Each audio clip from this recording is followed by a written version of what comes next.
जय श्री राम आदरणीय मित्रों, कैसे हैं आप? मैं लक्ष्मीपुत्र डॉक्टर कुमार गणेश, किस्से कुमार से के इस एपिसोड में आप सभी का हार्दिक स्वागत करता हूं। मित्रों, हाजिर हूं आज के अंक में एक और नया किस्सा लेकर। नए का मतलब हालिया नहीं है, किस्से सारे बरसों पुराने हैं। नए का मतलब सिर्फ इस बात से है कि पीछे मैंने अपने एपिसोड में किसी में ये किस्सा लिया नहीं, इस नाते नया है। वरना तो बरसों बीते हैं, वक्त बीतता है, बरस बीतते हैं, कोंपलें, कलियां, पौधा, पेड़, वट वृक्ष, जीवन चलता रहता है। लेकिन ये जो विस्तार होता है, ये जो विकास होता है, इसके लिए कुछ चीजें आवश्यक होती है, हर तत्व के लिए, हर चीज के लिए। जैसे कि अब आपके और मेरे इस चैनल को ही ले लीजिए। अब ये चैनल बड़ा हो और बड़ा हो, सफल हो, चले, खूब चले, इसका नाम हो, काफी नाम हो, बड़ा नाम, इस सब के लिए क्या आवश्यक है? आवश्यक है कि आपको ये चैनल सब्सक्राइब करना है, कर लीजिए।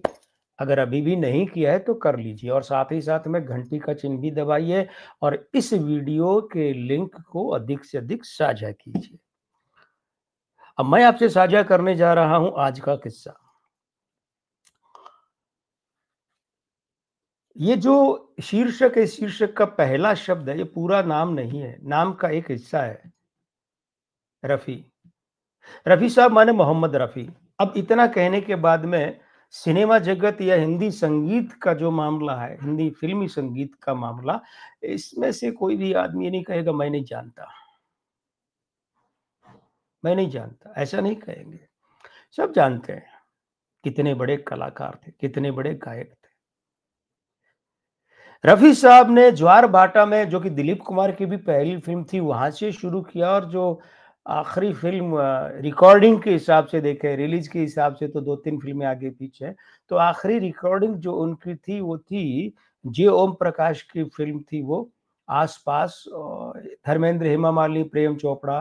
तो खैर फिल्म तो पिट गई, लेकिन उस फिल्म के आखिर में जाकर 4 पंक्तियाँ आती है, तेरे आने की आस है दोस्त, शाम फिर क्यों उदास है दोस्त, महकी महकी फिजा ये कहती है तू कहीं आस पास है दोस्त। तो रफी साहब 44 में उन्होंने ये अपना आरंभ किया सफर और 36 वर्ष उन्होंने गाया। 1980 में उनका देहांत हुआ था। रफी साहब 60 के दशक में अच्छा खासा गा रहे थे, बहुत बढ़िया गा रहे थे और कई संगीतकारों के यहाँ वो ऑर्केस्ट्रा में, म्यूजिशियनों के बीच में 2 कम उम्र के लड़के मिलते उन्हें। एक मैंडोलिन बजाता था और एक वायलिन बजाता था।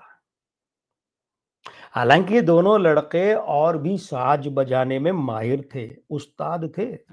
और दूसरे का जो है ना, छोटे वाले का तो कद भी इतना छोटा था कि उस बच्चे को, मतलब उस छोटे लड़के को उठाकर कुर्सी पे बिठाते थे। उस उम्र से रफ़ी साहब उन्हें जानते थे। जब थोड़ा समय बीता और इन दोनों लड़कों ने सोचा कि अब फ़िल्म संगीत देंगे, म्यूज़िक देंगे फ़िल्म में। तो यहाँ फ़िल्म संगीत से, म्यूज़िक से तात्पर्य है गानों का संगीत, बैकग्राउंड स्कोर एक अलग चीज़ है। तो उन्होंने जोड़ी बनाई और नाम रखा, अपने दोनों के नाम का एक-एक हिस्सा ले लिया, लक्ष्मीकांत प्यारेलाल। तो साहब चलते-चलते वर्ष जो है वो आया और ये वर्ष था शायद 61 या 62। तो उन्हें पहली फ़िल्म मिली। तो उस समय असद भोपाली अच्छे गीतकारों में गिने जाते थे। बहुत ज़्यादा काम तो नहीं कर रहे थे क्योंकि वो तो सारा कब्ज़ा जो है वो किया हुआ था। कब्ज़ा मतलब काम खूब करते थे, मजरू सुल्तानपुरी, आनंद बख्शी, इंदिवर, है ना? तो इन्होंने किया हुआ था, उनके गीत खूब होते। तो गीतकार के रूप में इस फ़िल्म में असद भोपाली थे, ठीक है? अन्य गीतकारों में हसरत जयपुरी और ताज भोपाली, ये 2 लोग और गीतकार थे। तो हुआ क्या कि ये फ़िल्म उस वक़्त की भाषा के हिसाब से छोटे बजट की फ़िल्म थी। तो छोटे बजट की तो बाद में एक और फ़िल्म जो सबसे पहले रिलीज़ हुई लक्ष्मी प्यारे की, लक्ष्मीकांत प्यारेलाल साहब की वो भी थी, लेकिन इस फ़िल्म का बजट छोटा था और नाज़ और सुब्बीराज ये अ, हीरो-हीरोइन थे और बैनर था आर.एच. मुल्लान प्रोडक्शंस। तो ये फ़िल्म जब लक्ष्मीकांत प्यारेलाल साहब को मिली, तो उन्होंने अपना गाना गँवाने की सोची, पहला गाना उन्होंने रफ़ी साहब से गँवाने की। तो रफ़ी साहब के पास गए, बोले रफ़ी साहब फ़िल्म मिली है, बड़े खुश हुए रफ़ी साहब, खूब आशीर्वाद दिया। तो बोले गाना आपको गाना है। बोले क्यों नहीं गाऊँगा, पक्का गाऊँगा। रफ़ी साहब ने नए संगीतकारों का बहुत साथ दिया, बहुत। तो लक्ष्मीकांत प्यारेलाल बोले कि लेकिन रफ़ी साहब एक दिक्कत है। बोले क्या दिक्कत है बेटा बोलो? बोले दिक्कत ये है कि इसमें हमारा जो प्रोड्यूसर है वो बड़ा गरीब है, इसमें हमारा बजट कम है। रफ़ी साहब मुस्कुराए बोले बजट की बात की किसने? निहाल हो गए लक्ष्मी प्यारे तो स्टूडियो पहुँचे, गाना रिकॉर्ड करने लगे, गाना रिकॉर्ड किया, असद भोपाली का लिखा गाना किया। रफ़ी साहब रिकॉर्डिंग के बाद स्टूडियो में आए, सुना, सब बड़े खुश हुए। हालाँकि गाना तो उस समय के हिसाब से बहुत बड़ा हिट नहीं हुआ, लेकिन अच्छा गाना था, खूब सुना जाता है आज भी और बड़े संयत स्वरों में, ग़ज़लनुमा स्वर में जो सुना जाता है, वो उनमें ये गाना शामिल होता है।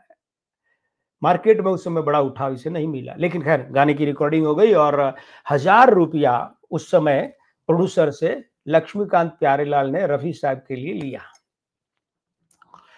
₹1000 लिया तो बोले रफ़ी साहब इतने ही हैं, प्रोड्यूसर मैंने आपको बताया था उसके पास बजट नहीं है, इतने ही है।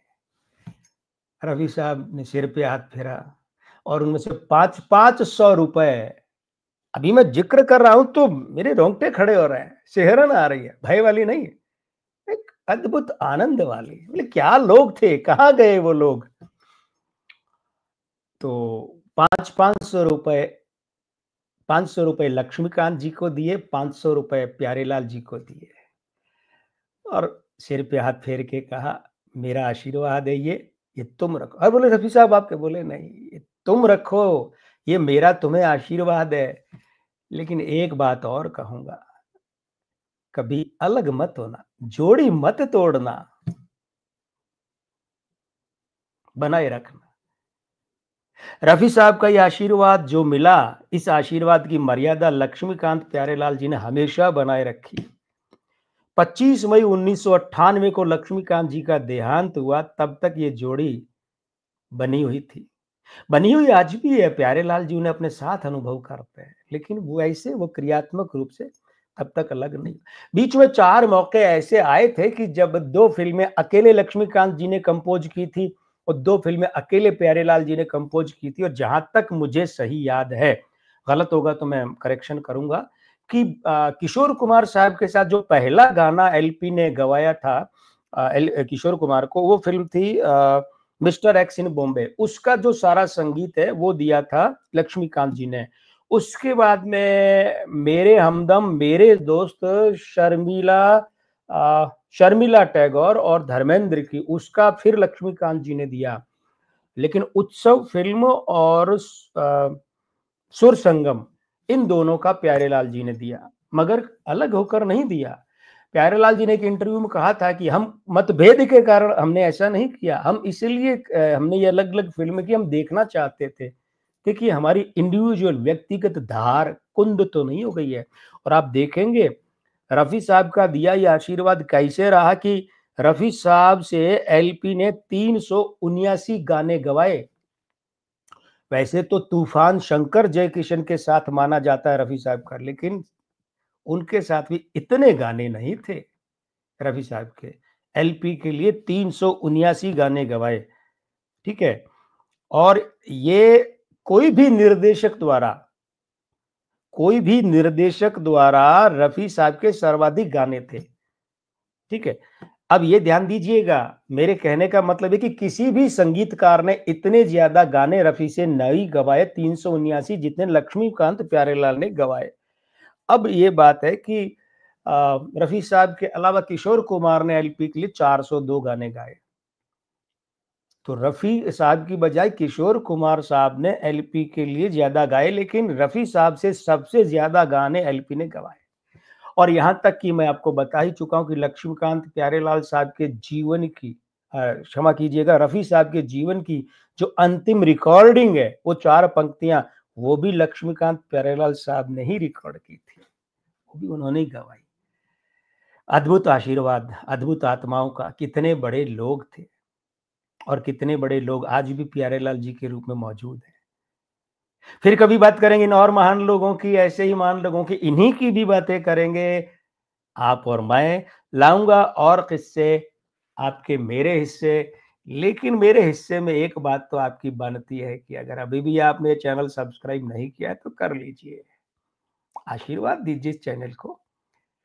घंटी का चिन्ह भी दबाइए और इस वीडियो का लिंक भी अधिक से अधिक साझा कीजिए, आशीर्वाद दीजिए इसे अपना। तो मित्रों, मैं लक्ष्मीपुत्र डॉक्टर कुमार गणेश अब आपसे विदा लेना चाहूँगा, लेकिन कभी अलविदा ना कहना। नमस्ते दोस्तों।